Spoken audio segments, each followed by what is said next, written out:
interno fue importante, fue un proceso que tampoco fue fácil, ¿verdad? Pero la coordinación entre Cancillería y Semarnat fue muy importante. También después empezó la coordinación con el IFAI y con Presidencia en aras de hacer transparente este proceso, de tener en una página todo lo más posible que a cualquier ciudadano o ciudadana quisiera preguntar, todo tenía que estar de manera transparente dentro de las áreas internas de Cancillería, con las áreas sustantivas de Semarnat, sobre todo en función de las negociaciones previas, pero de que esas negociaciones previas también se informaran a las organizaciones de sociedad civil. La idea era que México realmente fuera caminando hacia tener inclusión de la sociedad civil a nivel internacional, porque la preocupación era de cuántas personas, de qué movimientos iban a estar acá. Hay negociaciones previas en lo que son estos procesos de COPS, entonces en donde está el secretariado en Bonn, Alemania. Entonces ahí se empezó a tener muchas reuniones con las organizaciones sociales que estuvieron allá, y también fue importante tener una coordinación muy de cerca con el gobierno estatal de Cancún, municipal de Cancún y estatal de Quintana Roo, pero también con el Secretariado de Naciones Unidas para el Cambio Climático.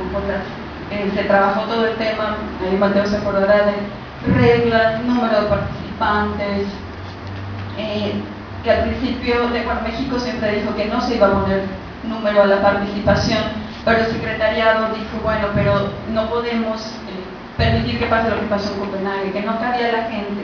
Entonces, el límite va a ser el cupo que tenga el lugar donde se realice la conferencia oficial.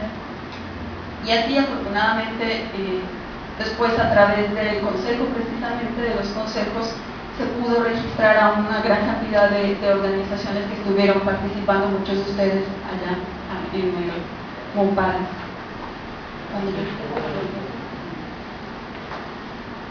Comentar lo que ya comentó Mateo, muchísimas reuniones con organizaciones de sociedad civil, se hacían unas periódicas mensualmente con no solamente de información, sino la idea era de diálogo. No fue fácil en un sentido, muchas organizaciones, sobre todo las ambientalistas que tienen un trabajo de mucho tiempo y que conocen muy bien técnicamente el documento, nos pedían ¿cómo realmente vamos a incidir en el documento? Estas reuniones están muy bien, qué bueno que nos informen cómo está el proceso, pero nosotros queremos incidir cuáles son los mecanismos que el gobierno mexicano va a generar para que nosotros podamos hacer. Entonces, como siempre, los procesos de diálogo fueron ejercicios, ¿no?, en donde a veces no salía y a veces sí salía, en donde se hicieron foros temáticos de financiamiento, de mitigación, sobre redes, sobre bosque, deforestación, adaptación. Mandaban sus propuestas al documento, se llevaban a las negociaciones preparatorias, pero muchas de estas organizaciones tienen a gente en estas negociaciones preparatorias, lidiando directamente con los gobiernos, están muy al tanto de qué posición tiene Japón, qué posición tiene Estados Unidos. Entonces estábamos convencidos de que el gobierno mexicano podía impulsar las propuestas a nivel nacional, pero que las organizaciones que realmente querían dar seguimiento a nivel internacional tenían que profesionalizarse mucho más en cómo son las negociaciones internacionales, qué sucede a nivel internacional. Y por eso la idea desde Semarnat, el consejo está formado por consejos estatales de gente que tiene trabajo a tierra, y la idea era cómo impulsar y fortalecer la participación de la sociedad civil en ámbitos internacionales. Quería mencionarles el taller de pueblos indígenas, fue muy importante por esta estrategia de además invitar a los estados parte que se identificaron apoyadores de las propuestas de los pueblos indígenas, del respeto a los pueblos indígenas. Entonces se invitó cerca de 25 estados parte, de los cuales solamente pudieron venir 12.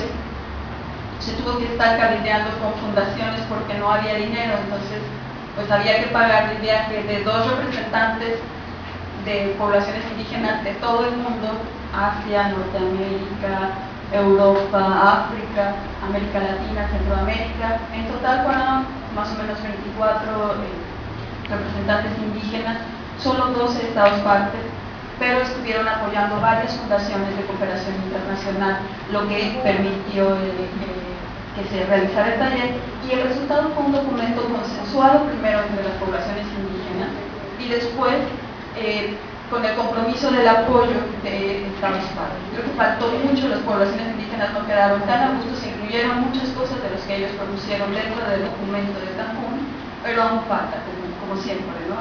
Pero bueno, el tema es que ellos saben que tiene que haber continuidad, por eso el viaje ahorita del jefe Miguel Díaz. La idea es cómo quieren darle continuidad, qué falta, qué sigue hacia Durban desde su perspectiva. Y creo que es un buen mecanismo que desde varios grupos hemos intentado decir, ¿por qué no empujamos? Por ejemplo, ¿qué dicen las mujeres? ¿Qué dicen los jóvenes? ¿Y cómo empezar a empujar eso? Por otro lado, se tuvieron muchas reuniones con movimiento social también, porque es importante decir que las ONG, sobre todo las técnicas, las ambientalistas, que conocen muy bien el documento, son una parte muy importante en el tema de la vinculación con sociedad civil, pero también en este momento había una parte muy importante que atender, y son los movimientos sociales internacionales que tienen también bases en México. La Vía Campesina, que es un movimiento muy amplio a nivel internacional, el mismo Clima Forum 9, que ahora se convertía en el Clima Forum 10, y hay muchas redes nacionales e internacionales que algunos de ustedes conocerán, como Nuestro Mundo No Está en Venta, la Red del Tercer Mundo, la Marcha Mundial de las Mujeres, que tienen contrapartes en México. Y fue muy importante empezar a trabajar con ellos, cómo querían participar, sus propuestas. Al final, la idea era primero tener en la Villa del Cambio Climático, que era el espacio para la sociedad civil que estaba facilitando el gobierno, pues que ahí estuvieran, por lo menos en sus foros, seminarios, todos estos movimientos que les conté, la Villa del Clima. Pero la diversidad de la sociedad civil impidió eso. Ellos no querían estar vinculados al área oficial, ¿no? Entonces ahí estábamos en Farmática, Cancillería, y ellos no querían nada con eso, y entonces pidieron su espacio especial. Pero además, entre ellos tampoco estaban tan, como es, las sociedades civiles somos, bueno, somos, como toca aparte, somos muy diversos. Entonces la Vía Campesina no quería estar con Clima Forum. Fueron negociaciones realmente difíciles, pero eso, interesantes, de aprendizaje mutuo, ¿no? Desde gobierno, sociedad civil, movimiento social. Entonces, finalmente hubo 4 espacios de sociedad civil. El Clima Forum 10 tuvo un espacio, la Vía Campesina tuvo su propio espacio, esta red que se llamó SMEX, Diálogo Mexicano, donde están estas redes que les comento, la campaña Sin Maíz en el País está ahí, la Red Mexicana de Acción Frente al Libre Comercio, la Marcha Mundial de las Mujeres, tuvieron otro espacio, pero además estuvo la Villa de Cambio Climático. Al final, también hubo que ahí estar muy de cerca con el gobierno municipal, porque no se quería que tuvieran sus albergues en el mismo lugar donde estaban sesionando, por seguridad, por cuestiones sanitarias, ¿no? Finalmente ellos decían que sí, que querían tener ahí, entonces el gobierno mexicano lo que hizo fue brindar, además del espacio, seguridad, condiciones sanitarias, transporte, quedaron a gusto, se pudo trabajar lo mejor posible, después fueron invitados en algún momento a la Villa del Cambio Climático. Bueno, como decía, yo creo que finalmente son procesos que hay mucha voluntad, eso me queda muy claro, ¿no? Y hay mucha voluntad de que el tema era que se incluyera su voz, su participación, pero que también lo importante de la negociación no se viera afectada por cuestiones que lo importante era la negociación. Veníamos de un proceso donde las cosas afuera habían hecho que se interrumpieran en muchos momentos las negociaciones internas, y eso no queríamos, ¿no? La sustancia y el núcleo no se podía interrumpir porque nosotros desde el gobierno no supiéramos escuchar a las organizaciones, no supiéramos tomar en cuenta sus